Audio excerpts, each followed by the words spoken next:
안녕하세요. 미러타로입니다. 네, 오늘은 타로 키워드에 대해서는 암기 마스터이지만 실전 리딩이 안 되시는 분들을 위해서 영상을 만들었습니다.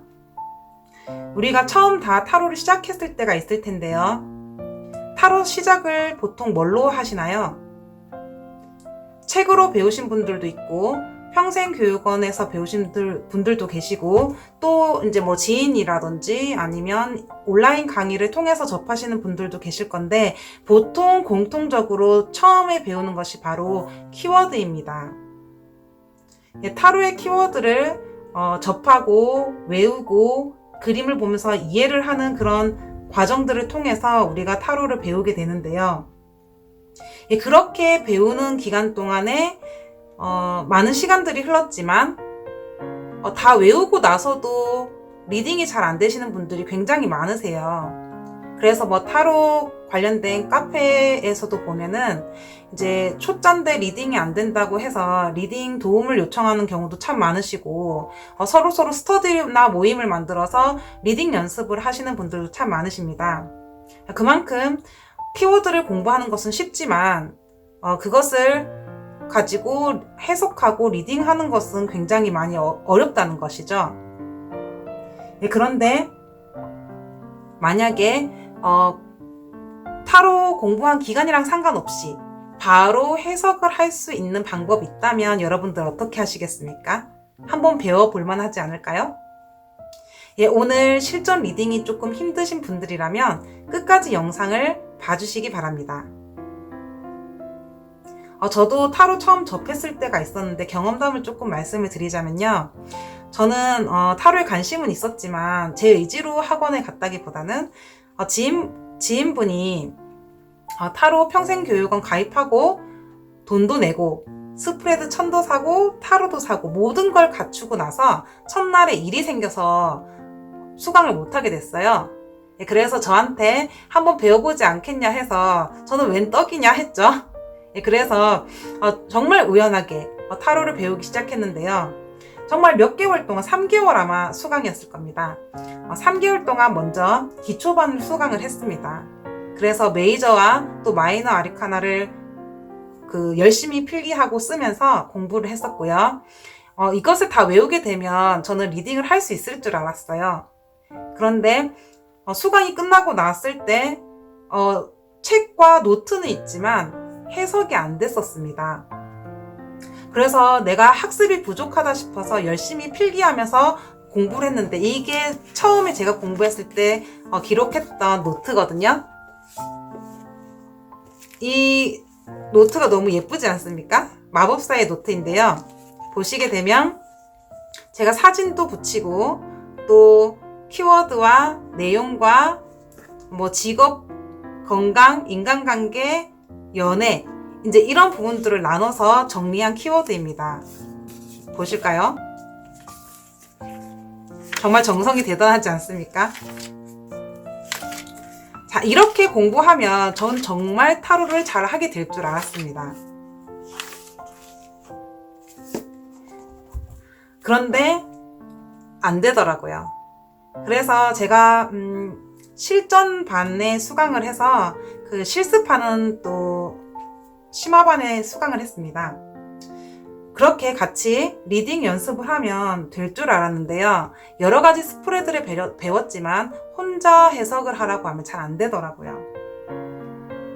그리고 그 이후에 제가 또 공부를 위해서 했던 것은 블로그에 글을 입력하는 거였습니다. 그때 제 블로그가 탄생을 하게 된 거죠. 공부를 더 잘하기 위해서 정말 타로 잘하고 싶어서 만들었던 게 블로그였어요. 그래서 처음에는 키워드를 다 정리를 해서 블로그에 올렸습니다.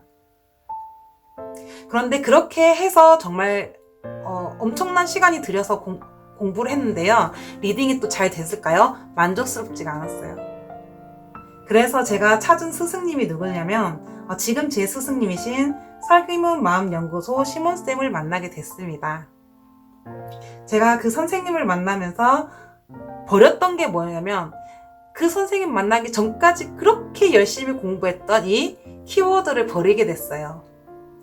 그리고 얻었던 게 뭐냐면 보는 눈을 길렀습니다. 무엇을 보겠습니까? 바로 타로에 있는 그림이죠. 키워드를 버리니까 그림이 보이더라고요.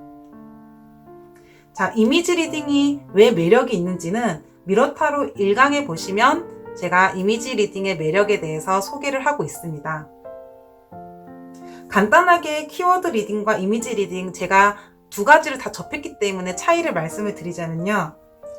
키워드 리딩은 주입식 암기식이라면요. 그 암기된 지식으로 문장을 만들었었던 거죠. 그런데 이미지 리딩은 그 그림을 보면서 질문에 대응해보고 새롭게 보고 생각하는 법을 배웠습니다. 그래서 보는 눈이 생기고 통찰력이 생기니까 어떤 질문이라도 그림에 맞춰서 리딩할 수 있는 정말 시원하고 날카로운 리딩을 할 수가 있습니다. 우리가 타로는 비주얼 인포메이션이라고 생각하시면 되는데요. 비주얼 인포메이션이라는 것은 이미 시각적인 정보를 다 주고 있다는 것입니다. 우리가 질문을 하고 셔플을 해서 타로를 뽑는다면은 그림은 이미 답에 대한 정보를 다 주고 있습니다. 우리가 키워드를 외운 분들이라면 내가 외웠던 키워드를 생각을 하느라 눈앞에 뻔히 보여주고 있는 그림을 제대로 못 보는 경우가 많으세요.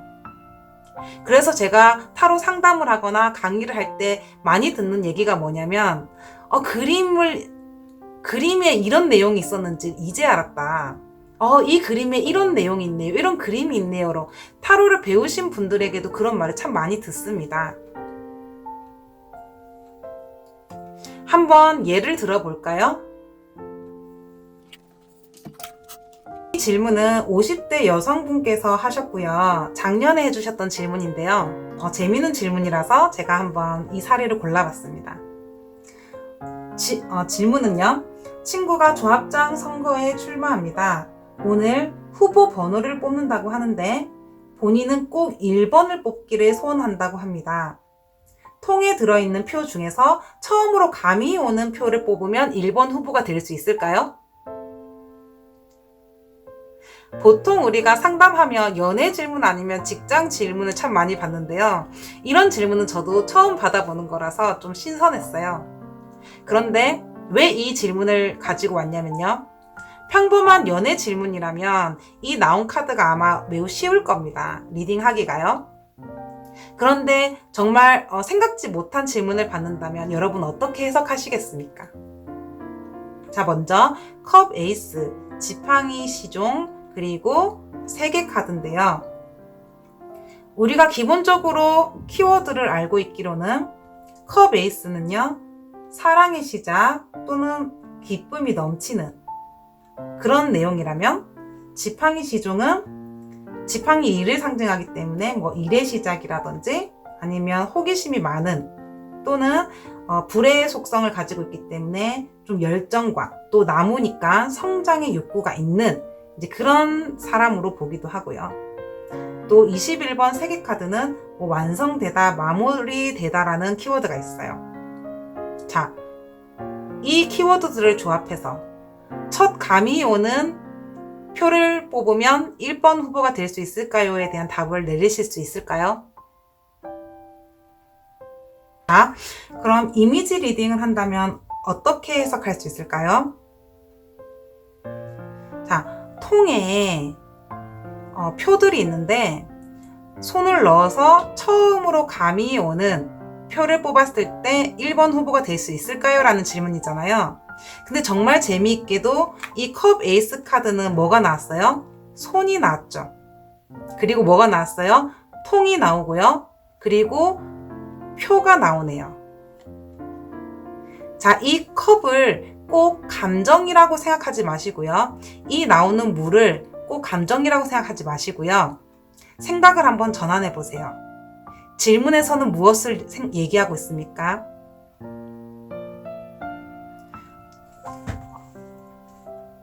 제비뽑기 통에 표 중에서 첫 감이 오는 걸 뽑으면 될까요?인데 이 손과 통과 표가 나왔다면 우리가 질문에 맞춰서 볼 수 있다는 거죠. 그래서 지금 손이 나오고요. 그리고 통에 있는 표가 나왔을 때 에이스는 1번을 상징하는 거잖아요. 그래서 처음에 손에 잡은 그 표를 뽑으면 지금 된다는 것을 알려주고 있고요. 그리고 두 번째 카드도 1번 카드에서 2번 카드를 넘어가면 처음에 손을 뻗었을 때 감이 온 그 표를 잡은 겁니다. 그쵸? 잡았고, 그 다음에 이 여자는 뭐냐면 지금 큰 테두리 안에서 여성이 다른 사람들의 주목을 받고 있어요. 우리가 가장 후보 중에서 가장 돋보이는 존재가 누구일까요? 바로 1번 후보죠. 그래서 나머지 분들의 부러움을 사고 또 가장 중심에 서 있는 이 존재가 바로 1번 후보거든요. 자, 그럼 간단하게 보면 컵 에이스는 어떻게 해석할 수 있느냐? 첫 감이 오는 표를 잡으면 돋보이는 1번 후보가 된다. 이렇게 짧고 굵으면서 날카로운 답변을 할 수가 있는 겁니다. 그래서 어떻게 되었을까요? 결과적으로 이 후보는 이 타로 상담 후에 첫 감이 오는 표를 뽑았고 1번 후보에 당첨이 됐습니다. 박수. 자, 이 사례를 통해서 말씀드리고 싶은 것은 외운 키워드가 실제 상담할 때는 필요 없을 때도 있다는 것입니다. 너무 외운 키워드 내에서 답변을 하려고 하면 창의성이 부족해지고요. 그리고 정말 질문에 맞게 내담자한테 뭐 사랑의 시작이라든지 기쁨이 넘치는 그렇게 말할 필요 없지 않습니까? 이렇게 이야기해 보세요. 자, 첫 감이 오는 표를 뽑을까라는 질문하셨는데 여기 손이 보이시죠? 처음으로 손을 내밀었을 때 감이 오는 것을 잡으세요. 그러면 1번 후보가 됩니다. 이렇게 말하는 게 더 깔끔하지 않는가요? 또 어떤 잘못된 사례를 말씀드리자면은 질문이 말하는 것은 1번 후보가 될 수 있을까요? 라는 것이 질문인데 질문에서 벗어나서 정말 조합장의 선거에 출마하고자 하는 그 마음이 지금 흘러 넘치시고 그 일을 시작하시면은 정말 잘하고 능력을 가지고 잘 마무리할 수 있을 겁니다. 잘 하실 수 있을 겁니다. 자, 이렇게 만약에 리딩했다고 칩시다. 조합장 선거에 나갔으니까 당연히 조합장 되고 싶은 건 당연하겠죠? 근데 이 내담자가 궁금해한 것은 내가 잘 할 수 있을까가 아니라 첫 감이 오는 표를 뽑으면 1번 후보가 될 수 있냐라는 질문이에요. 절대로 질문에서 벗어나는 답을 해서는 안 되겠죠? 내가 궁금해한 것은 왼쪽 다리인데 오른쪽 다리를 긁어주면 결국은 가려운 부분에 대해서는 답을 못 얻는 거 아니겠습니까? 예, 그래서 방법은 아주 간단합니다. 미러타로에서는 포커 카드로 이미 2강에서 이미지 리딩의 원리를 배웠었는데요. 카드의 상징 자체에는 아무 의미나 깊은 뜻이 없다라고 생각을 하시고요. 키워드에 대한 모든 선입견을 버리세요. 카드의 의미는 질문과 상황에 의해서 만들어지는 것입니다. 첫 감이 오는 것을 뽑을까요? 네, 첫 손에 감이 오는 것을 뽑으세요. 그때에는 사랑의 시작이나 기쁨이 넘치는 이라는 키워드가 의미가 없어지게 되는 것이죠. 그래서 키워드를 외우시고 뭔가 리딩이 안 돼서 책만 계속 뒤적뒤적 하신다면 오히려 책을 덮어놓고 그림과 한번 대화를 해보세요. 오히려 보이지 않았던 것이 눈에 보이고 더 확실한 답을 얻을 수 있을 것입니다. 미러타로는 앞으로도 계속 이렇게 이미지로 리딩하는 사례를 올려드릴 것이기 때문에 이제 구독, 좋아요 눌러주시고 계속 공부를 함께 했으면 좋겠습니다. 자, 미러타로와 함께하는 셀프 스터디 오늘 수고 많으셨습니다.